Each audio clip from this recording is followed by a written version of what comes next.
Итак, пришла контрактная рулевая колонка. Сейчас отдефектуем состояние. Если все хорошо, будем ставить на этот автомобиль.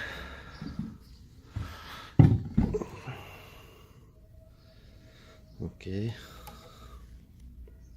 Итак, скинул мотор, скинул втулку. Значит, здесь есть малюсенькие растрескивания.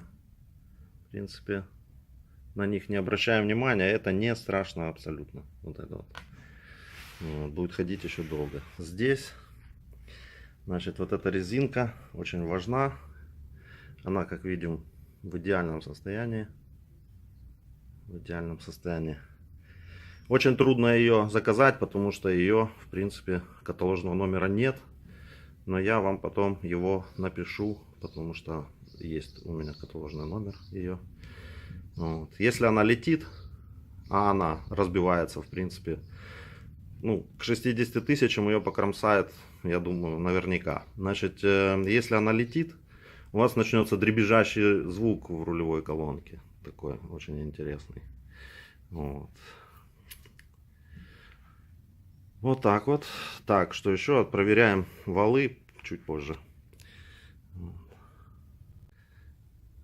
Так, при дефектовке рулевой колонки Санта-Фе, сейчас покажу, что главное в ней проверить. Так, вот в этом месте мы снимаем 3 болта и смотрим спайдер резиновый такой. Муфточку покажу позже. Так, вот в этом месте так это вот так снимается все легко. Вот так вот аккуратненько. Вот в этом месте снимаем вот эту трубочку, смотрим состояние вот такого вот залитых шлицов, чтобы они были не растресканные. Вот. И очень важно потом, когда снимем эту втулку, зафиксируем вот этот вал. Вот этот вал. И здесь есть такие шлицы внутри. За шлицы будем двигать влево-вправо. Пробивать до металла не должно. То есть такое касание металла не должно. В противном случае рулевая будет стучать, и вы будете искать полдня, полгода. Вот. Где стучит, будете думать. Рейка, все что угодно. На самом деле стучит вот здесь. Вот здесь вот. Вот этот вал не одинарный. Он из 2 частей. Вот этот вал.